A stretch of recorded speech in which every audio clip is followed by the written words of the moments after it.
Okay, so last time out, we looked at the very best killer powers in Dead by Daylight and ranked the top 5 plus a few honorable mentions. If you haven't seen that video yet, I'll link it now so you can see the other side of the coin, the yin to this video's yang. Last video was extremely positive. This one is going to be a little more negative, but I want to reinforce real quick what I said in the previous video, and that's that designing killer powers is extremely difficult, and I think the developers have done a really good job for the most part. They've hit on more killers than they've missed on, and they deserve a lot of credit for that. Still, in a game with over 30 unique killers, there are bound to be a couple of duds, and today we're gonna rank them. So, without any further ado, I give you the top 5 worst killer powers in Dead by Daylight. Before getting into all that, I'd like to take a quick moment and remind you of the criteria I laid out for ranking the worst and best powers in this game. While these markers are all inherently subjective, all opinion pieces are, I'd like to think we can all agree that these are generally good things to have. My criteria is as follows. A good power should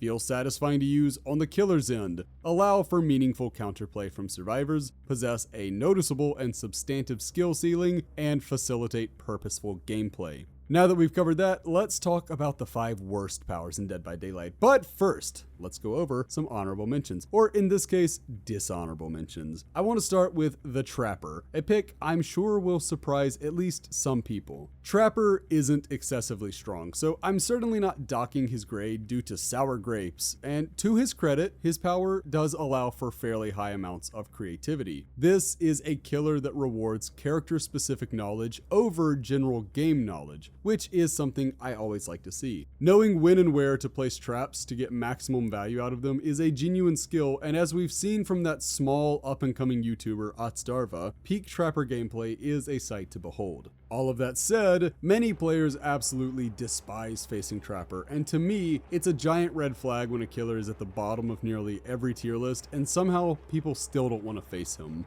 Trapper is bad, yes, but his power is outdated in ways that ruin him for the killer and survivors. Killers have had to deal with a clunky, unreliable power that only rewards a very unpopular playstyle, that being camping, of course, and even that is about to get much less viable. For survivors, well, being camped in the basement is almost never fun, and Trapper simply doesn't have the same lovable quality as Bubba, so he doesn't get a pass for it. After Trapper, we have Onryo, and honestly, she suffers from some of the same issues as Trapper, just not the outdated part. Sadako looks great, and it's awesome having her in the game, but no amount of fanboyism on my part can obscure the fact that Sadako is a nearly powerless killer who only thrives when executing the nastiest of playstyles. For a Sadako to have a chance against a good team, she needs to run the Condemned strat, which is kind of unfun to use and extremely unfun to go against. I can't blame Sadako players for using the strategy though, because outside of that, she's a base movement speed killer with a simple M1, a limited teleport ability, and stealth abilities that have been largely destroyed by the visual terror radius. There's just not a lot going on with this killer, and at some point in the future, she's going to be due for a decently large rework. Speaking of reworks, can we look back all this time later and admit that the Nightmares rework leaves a lot to be desired? I've covered this ground before on numerous occasions, so I'll keep this one brief. When Freddy was first released, he was truly a one-of-a-kind killer with a power unlike anything we had ever seen before or since. Yes, he was fairly weak. And yes, baby survivors struggled mightily against him, but that isn't enough to make a killer's power bad. Plenty of killers could be considered to be on the weaker side or possibly too strong for new survivors, but are still loved by the community. So I really don't like that reasoning for taking down old Freddy. From my point of view, we took Freddy from being this unique killer to being a Frankenstein hybrid where he's a weaker amalgamation of clown, doctor, and all of the teleporting killers. Modern Freddy is generally weak and offers little skillful play, which is a damn shame for a killer who once stood out from the pack in a very noticeable way. But enough about Freddy. I've bullied Freddy enough, and historically speaking, I've bullied him probably too much, and now I need to move on to another killer, though this one makes me sad for different reasons. This killer is the Knight, and y'all, I am not happy to put him on here. Like many others, I really wanted a Knight killer for a long time, and the fact that he's Hungarian is just icing on the cake for me. I think that's really cool. Beyond that, Kovac Tarhos has an awesome design and really appeals to me as a character, but then there's that power. Yeah, it's kind of rough. Not only is the power pretty straightforward and kind of samey to what we've seen from other killers, but even worse, it allows for very little counterplay from survivors. Knight is the definition of a hold W killer, and that's not a power design I'm generally going to like.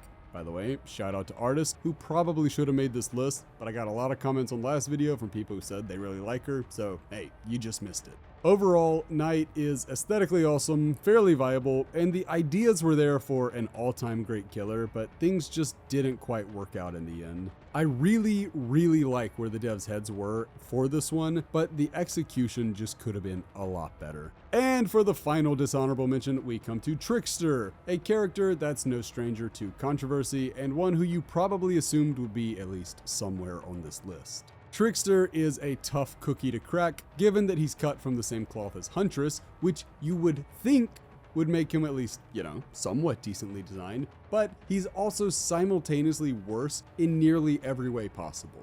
His power is nowhere near as strong as Huntress's, and yet despite that, it actually offers far less counterplay. Trickster can and will pepper you with his knives until you finally drop, and while tall loops are your friend, there's really not a ton you can do to stay upright if the Trickster is determined enough.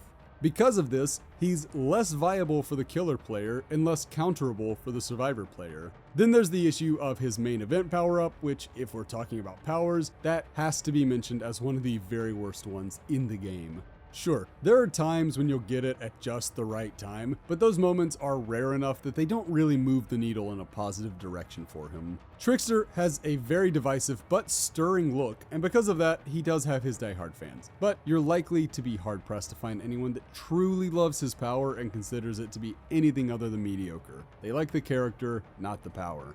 But that's enough about killers who didn't quite make the list. Let's talk about the ones who did, and start with number 5, the Clown. I know, the blaspheme. How could I, the world's most obnoxious clown main, put him on a list of the killers with the worst powers? Well, truth be told, I didn't want to.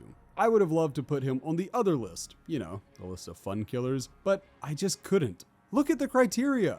While he definitely hits on some of the checkpoints, he misses wildly on others. Let's give credit where it's due and start with the good. Clown's power can feel extremely satisfying to use on the killer's end. Hitting bottle tosses feels great every time. Bottle tosses, for those unaware, are the game's terminology for hitting a survivor directly with the bottle rather than hitting it somewhere at their feet and just hitting them with the gas. Bottle tosses feel awesome, as does getting a hit on a survivor you otherwise wouldn't have been able to because of a well-placed smoke cloud. Plus, there's the benefit of his yellow bottles, which separate good clown mains from great clown mains, and add immensely to his skill ceiling. Add in the knife twirl and Clown's beautiful laugh, and it's not hard to see where people find this character to be fun, because he is fun, for the killer. But now let's talk about the survivor experience when facing the Clown. Do you like having to pre-throw pallets? What about projectiles that, because of their speed, spread, and accuracy, are nearly impossible to dodge? Have you ever looked at your screen and said, man, this is alright, but I sure do wish it was fuzzier and impossible to tell what was going on?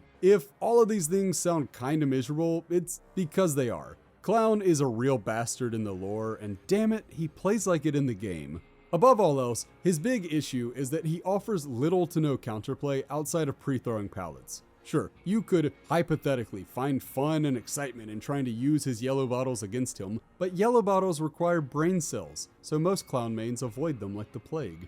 Like an actual plague, not Adirus the plague. Nobody would avoid Adirus. Not anymore. Wait, where were we? Talk about the Clown. Right. He's fun to play as, not fun to play against. Much like Trapper, Clown commits the crime of being unfun to face and also low in the meta, though I do think he's a lot better than people give him credit for. He's far from the worst killer design, but there's no denying that he is obscenely simple, and for more than a few players, he's their least favorite killer to face. Which, yeah, okay, fine, I guess that earns him a spot on this list. Coming in at number 4, we have a pick sure to draw the ire of many players, this one being Legion. Now hey, I hear you. Legion scratches a certain itch for a lot of players. Legion has a great look, fun lore, a power that lets you zoom, dynamic chase music, and if all of that doesn't reel you in, there's also the fact that Legion consists of 4 aesthetically unique members. There is a lot to like about this killer, and I certainly want to give them their due. Still, I'm nothing if not honest, so here it goes. Facing Legion is about as fun as watching paint dry. Their look and sound is edgy and experimental, but their gameplay loop is about as punk rock as Ed Sheeran. Every game against a half-decent Legion is the exact same. They tag you during Feral Frenzy, rush off to find your teammates, and if you're lucky, they come back to you again and try to down you with the 5th hit. They're obviously going to run perks that penalize you for not healing, because Legion's power punishes you if you do heal, which means you're going to constantly find yourself in a lose-lose position. Maybe the game takes 10 minutes. Maybe it takes as long as that never-ending Robert Pattinson Batman movie, which, again, guys, it was an okay movie, but it was just way too long. Rinse and repeat for every Legion game ever, and you understand why they earn their place on this list. Now, you might think, with how I described them, that Legion operates like the clown in that it's not fun to face them, but it is fun to play as them. This is kind of accurate, but the big distinction here is that well-coordinated Swifts can neutralize your fun like a chaperone at a school dance. If they stay far away from each other, you simply won't be able to get much use out of your power, and suddenly, you're just an M1 killer who can occasionally go kinda fast. I could be wrong, but I feel the upcoming Deja Vu buff is going to hurt Legion a decent amount, specifically because good teams will do better about spreading out their gens and thus further neutralizing the power. Legion, to me, is just like the Trickster in that 99% of the fans play the character not for the power per se, but for the aesthetic. They may grow to love the power in time, but they initially make that investment because of the aesthetic. Their power could have literally just been a simulator where they constantly step in bags of flaming dog poo and never kill anyone, and they'd still be a top 10 most played killer just because people really like how they look. They have a great look, and I don't have anything against Legion mains. I actually really like quite a few Legion content creators, but Legion does belong on this list, and I just don't see myself changing my mind about that. Critiquing Legion and Clown didn't feel great because I really like those characters, so you might think that the next one will be a lot easier for me because number 3 on this list is Skull Merchant, and while I have no qualms about putting her on this list, believe me, she belongs here, I don't necessarily enjoy taking her to task for her terrible design yet again. It's not that I've warmed up to her in any meaningful way, I haven't, but more so that I've said my piece on the Merchant, and I never want to be the equivalent in Dead by Daylight to Abe Simpson complaining about Missouri. I greatly dislike the Skull Merchant. Anybody who's watched maybe more than 2 of my videos is well aware of that. But some people really do like this character, and I never want my channel to feel like a place created specifically to tear down what other people enjoy. Except, of course, for those people who tell me to Kermit to the super slide in my comments because we disagree about video games. For y'all, I hope everything you enjoy is bought by Disney and ruined immediately. I love you. People are free to like what they like, and at the end of the day, I just want to have fun on this channel. If you love the Skull Merchant, go for it. As rational adults, we should be able to disagree about things, especially about unimportant things like whether or not the Skull Merchant is the worst thing to ever happen to this planet or any other. All of that out of the way, yikes. Skull Merchant's power is pretty rough, isn't it? She's designed to be a 3-genning extraordinaire who punishes survivors for doing the objective and offers very little in meaningful counterplay. She turns Dead by Daylight's gameplay loop from a sprint to a marathon, and not a cozy fun run on a Saturday afternoon kind of marathon, but more so like the original marathon. You know, the one where the Greek fella ran desperately until he died. This killer has a unique ability to make every game against her into the worst experience of my life, and while it may seem harsh, I'd be okay with literally never facing another Skull Merchant ever again.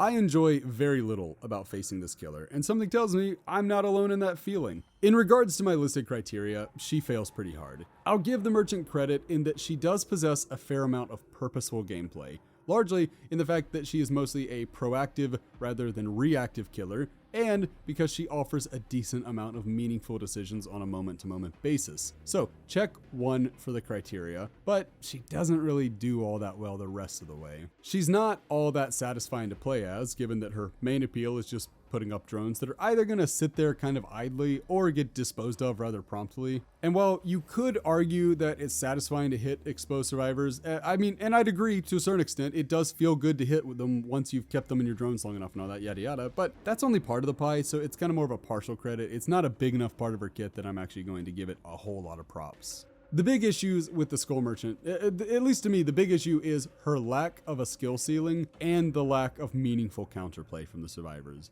Maximizing the merchant's unique potential essentially means learning to manage her drones effectively and getting as many insta-downs as possible. While this sounds nice on paper, drone management is extremely easy, and a top-tier skull merchant isn't likely to blow you away with their skills. Sure, she can be oppressive to face, but that's mainly due to her odd design, not the individual skills of a given player. While I don't deny there will certainly be players who toy with the merchant's kit and try to be more aggressive in their playstyles, the current meta for this killer is the always effective strategy of closely monitoring 3 nearby generators and protecting them until you whittle down the enemy team. Sometimes it will work, sometimes it won't, but one thing I guarantee you is that it will always be tedious. For me, a character who all but guarantees tedium, they deserve a spot on this list. I can't budge on that. Moving on from the Brazilian dark manga character. We now move on to one of the game's longest standing annoyances, the Spirit. And look, I already know what some of you are going to say. Some of you are going to point out that it used to be a lot worse, that Spirit's pick rates are way down, and for a good reason. That she's so weak now that she's only probably S tier instead of definitely S tier. And yeah, I'm happy to acknowledge that facing Spirit isn't nearly as bad as it used to be. But here's the thing. They didn't fix the core issue when they finally nerfed the Spirit. They made her weaker, yes, and there's no denying that her add-ons were changed to be more unique than they previously had been. No matter how you feel about them now, they're certainly more unique than they were. These are welcome changes, but at the end of the day, the core issue with the Spirit remains that she is a 50-50 simulator. Trying to loop this killer is nearly entirely dependent on guessing where she's going to appear, whether that's going to be side A or side B of a palette. If that sounds like fun gameplay to you, then hats off, but I don't like it. The idea of phase walking through an ethereal realm that coexists alongside the physical world is a really cool one, and I want to give the developers a lot of credit for that. But the execution here is so boring. Every Spirit game plays roughly the same. You work on a generator until you're found by the Spirit, she chases you, sends you to a nearby loop, you eventually throw down the pallet and wait for her to phase. Once she phases, she will then either appear on one side of the pallet or the other. Is she going to try to appear on the side you were on when she last saw you, or is she going to try to get tricky and just stand still and hope that you vault the pallet, probably a slow vault by the way, so she can get a cheeky hit. And that's how every game's going to go against her, and regardless of the outcome of whether she gets the hit on you or not, congratulations, you've just played the video game equivalent of flipping a coin. Now, to be fair to Spirit, there are important decisions to be made by both sides, which is why she's head and shoulders above the character that I put at number 1. A good memory matters against Spirit players, as it's important to note whether they're direct chasers or more tricky in nature. This is a good aspect of her kit and can make for exciting gameplay on rare occasions. There are also subtle clues regarding her whereabouts, like the movement of the grass, which is a nice touch, but sadly, these clues only actually apply to a handful of maps, and even then, they only apply to certain loops on those maps. If you're indoors, you're out of luck. Of course, Spirit also gives an audible clue about where she is, but I'm not really sold on this. Maybe I'm just exceptionally bad at the game, which, yeah, probably. But Spirit's noises seem really hit or miss to me in terms of their accuracy, and while I don't want to rag on the devs unnecessarily, it's fair to point out that minor issues like these tend to stay in the game for long periods of time. Again, this could just be me, but I don't really feel like Spirit's audio cues are all that reliable as a means of fending her off in most cases. In the end, I can't say I hate the Spirit. There's a really cool idea behind this character's power, and I'm mostly happy that she's in the game. I like her aesthetic, lore, and most everything about the actual character of Rin Yamaoka. For me, it's just a real shame that her power is, as mentioned earlier, really just a series of coin tosses until the survivor eventually lands on tails and gets put on a hook. I can understand where some players might enjoy this power.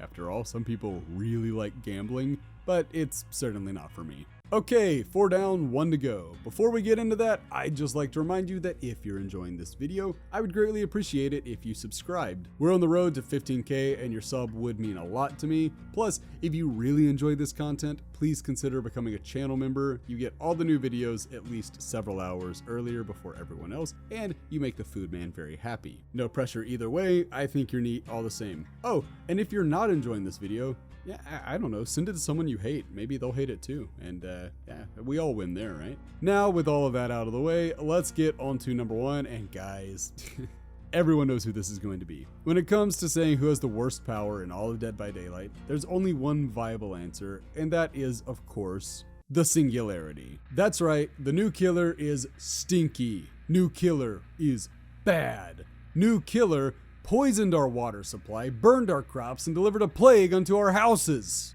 He did?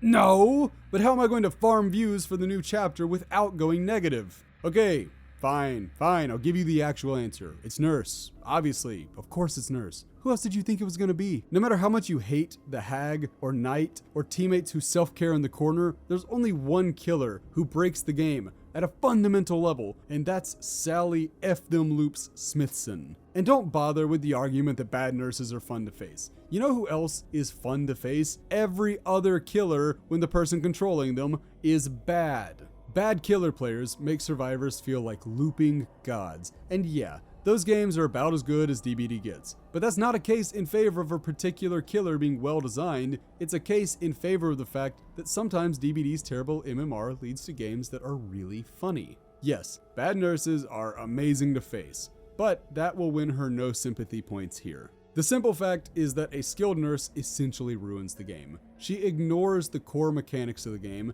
and not in a unique, alternative playstyle type of way, but more in a you're going to go down and there's nothing you can do about it type of way. Of course, another weak defense of Nurse is that good nurses are really, really rare. Which, no? Are we playing the same video game? I'd say that far more nurses than not are, in the very least, decent at the game. A decent portion of these players, I'd continue, are good or better. So yes, sure, it's rare to face a player who is in the top 1% of all nurse mains. By definition, it's rare to face any player that's in the top 1% for any character. But as you climb MMR, which you do by simply playing the game, not by being good, I feel it's important to remind, you become substantially more likely to face good nurses. And fun fact, good nurse players actually inspired Slipknot's hit 2000 album, All Hope Is Gone. Or at least I assume they did, and that's why Slipknot's coming to the game. Because look, that's the feeling you get when you face a good nurse. All hope is gone. Your dead memories are memories of the time when you were enjoying the game, and they're never coming back again, okay? They're gone. In short, Nurse is a menace who not only makes her games miserable, but also hurts the rest of the game as a whole. Every time the developers work on a new map or a new perk, they have to ask, but how will this work with the Nurse? She alters the game at such a deep-rooted level that nothing can be done, or at least should be done, without considering how it affects the Nurse and those she's trying to kill. She makes Dead by Daylight worse from a top-down level, and because of that, she easily takes the cake for the worst power in the game. Congratulations, Sally, you win again. But that's gonna do it for me. I do hope you've had a good time here. I hope you enjoyed this video. I hope it wasn't too negative for you. I tried to keep a positive spin, even in a time where I'm being a little negative. But either way, hope you enjoyed. Hope you will watch the next one. Go back, watch some of the old ones. I don't know. Are they good? Are they bad? It's the latter, but watch them anyway, because hey, the secret ingredient was love. Hope you're having a wonderful time wherever you are. Thank you so much for watching. And until next video, I have been Das Food. Bye, friends. I've been dreaming on in my head like I've seen it. A life worth living is a life with meaning. I'll do what I love till my heart stops beating. I'm feeding this demon. Got a taste, can't erase bitterness in my